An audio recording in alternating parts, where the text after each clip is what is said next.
Welcome to Aging in Place Strategies and Answers with Linda Prio. Will it be possible to remain in my home as I age? Do I feel safe in my home?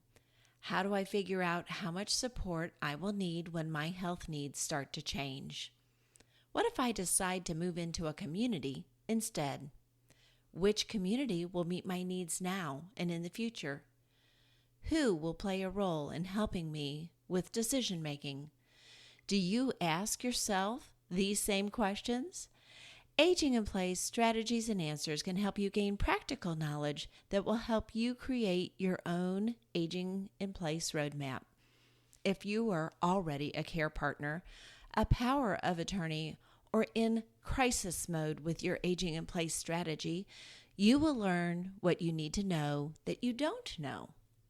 For over 20 years, I have been marketing Aging in Place services to clients and educating families and healthcare professionals in how to put aging in place strategies into place.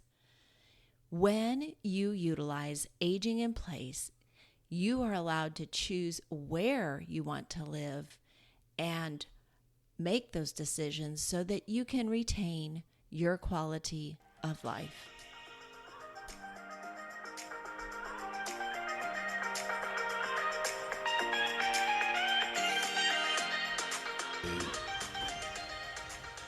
Welcome back to Aging in Place Strategies and Answers with Linda Prio. We are going to continue our discussion about affordable options for those with limited resources. And in the previous podcast, we talked very specifically about healthcare resources and other programs such as Meals on Wheels. We talked about programs that were available for those who had special needs and chronic diseases. And this week we're going to be talking about how to access affordable care options when the person has limited resources. We are also going to be talking about affordable housing options. And I'm excited to let you know that we are going to have an expert in affordable housing on the podcast next week so that we can learn more information on this wonderful benefit and how to access it. If you are a veteran, you can access certain medical benefits and care benefits through the VA. Bear in mind that bigger communities will have hospitals, nursing homes, and complexes where veterans can access mental health benefits, physical health benefits, and get help with additional resources. If you want more specific information, obviously you can go to va.gov, but I am also going to have premium content discussing some of the various programs available through the VA just in time for Veterans Day. Thank you, veterans, for all you have done for protecting our freedoms. We value you, and we're so glad that you are being taken care of by the VA. In some states, there is a homemaker program that is considered a subsidized program, which means that based on your financial status, you will be paying something for the care services being offered, but not the full price. One of the agencies that provides this subsidized care program is the Jewish Family Services Programming. And you do not have to be Jewish to access this benefit. So look for that programming in your area. It is a wonderful homemaker program. If you are a Mason, there are also limited subsidies to help with care at home or if you should need to go to a higher level of care. In the previous podcast, we talked about Medicaid.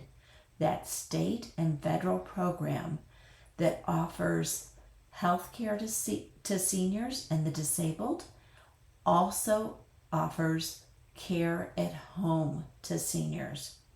Now, remember that Medicaid program terminology will vary from state to state. So I'm going to describe the care option, and then depending upon your state, you can find out the correct terminology. One of the programs in the area in which I reside is called Consumer Directed Services. The consumer is the person who is going to consume the services. If a senior meets the state Medicaid eligibility requirements and meets the cognitive assessment eligibility requirement, a consumer, an individual, can hire a person of their choice to provide personal care, light housekeeping, transportation, meal prep, and errands. Because the consumer has to be able to direct their care, this program is not for someone with dementia. And because the consumer is the one who chooses who will provide these services for them, some senior who does not have someone who agrees to provide this care would not be eligible for this programming. Of course, because this is a Medicaid program, there is a financial eligibility to this program as well. And this is why a spouse cannot be hired and paid by the state, because it would increase their financial resources and throw them out of the eligibility of the program itself. However, a partner not related by marriage, or a family member or a friend, could be asked to provide this care, and then that person is paid by the government. These programs are usually advertised as you can get paid to take care of your loved one. There is another Medicaid program that provides care for a senior living at home, and it's called a chore worker program. And this also has a financial eligibility requirement to it. The state will assess and determine the participants' care needs, their homemaking needs, and then they will determine how many units of care the senior will receive. Now, once eligibility is determined, the participant can choose a local agency of their choice to provide this care. Transportation is not usually included in this type of program.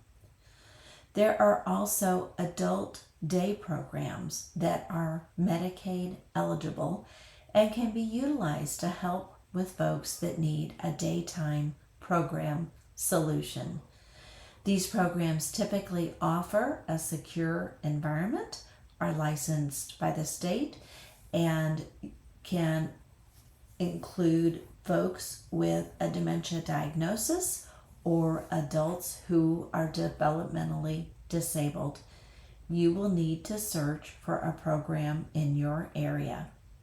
Transportation can be provided for a very reasonable out-of-pocket fee, depending upon which area you live and if you're under the Medicaid eligibility.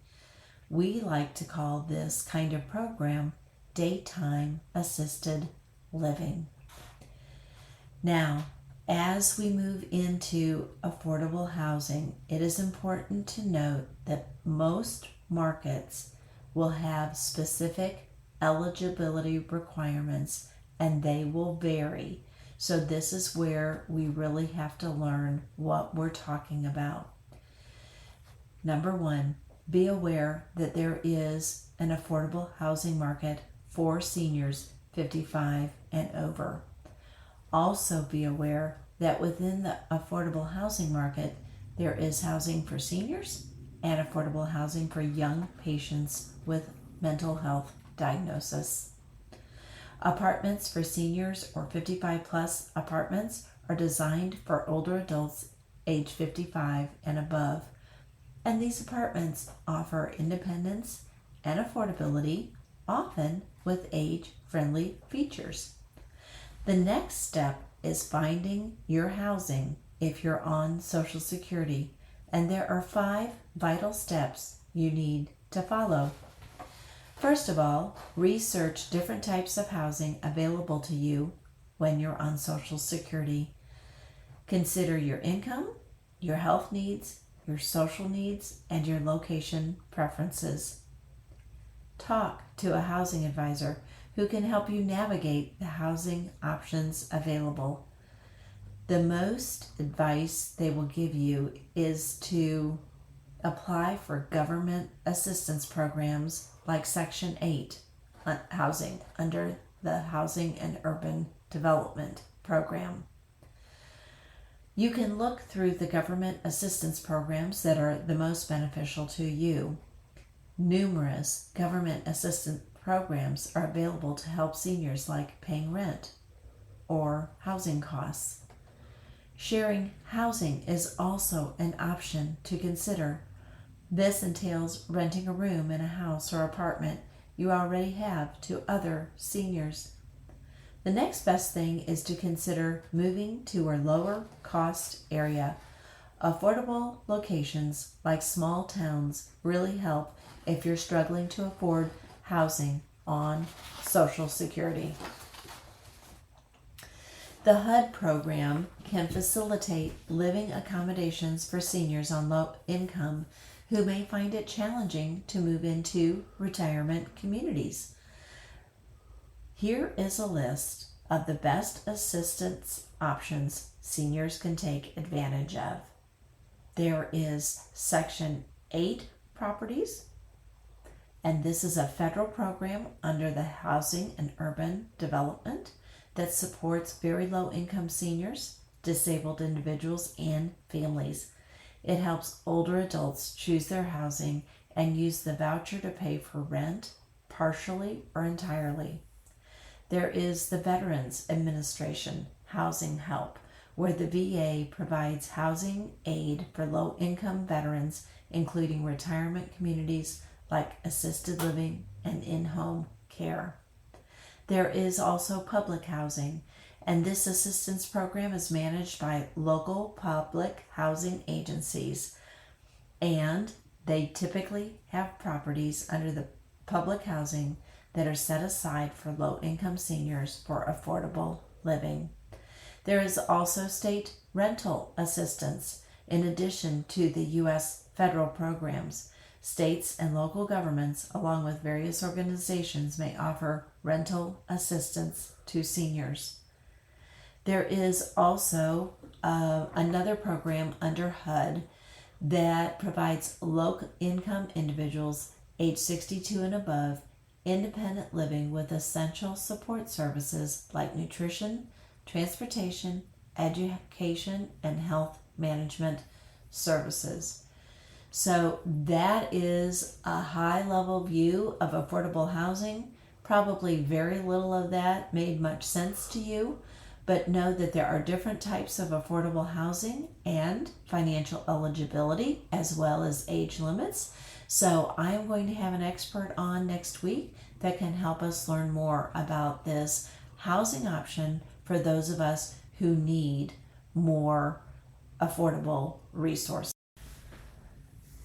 Here is my caregiving tip for this week. Caregivers give tirelessly to the person or persons they are caring for. It is not an easy job, but it is a rewarding job because we know that it is only for a season that we will have the opportunity to care for this person, and then that opportunity will be over. Caregivers are able to find humor in even the most challenging situations. Otherwise, they might not ever stop crying. They are able to promote and protect the dignity of the person they are caring for while being resourceful problem solvers. Great gobs of gratitude to all you caregivers. You are irreplaceable.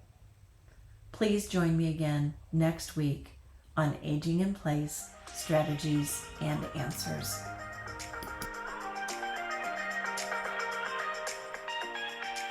Thank you for joining me today. Please remember that this podcast is intended as guidance and not advice. Share this podcast with friends and family who are currently in crisis mode or with people who would like to start developing their own roadmap for aging in place. Listeners, if you would like a deeper dive into a topic discussed during a podcast, please subscribe to Aging in Place, Strategies and Answers, where you will be able to access premium content. Or if you would like to suggest a topic for this podcast, please contact me at linda.agingstrategies@gmail.com. As always, I value the time you spend with me.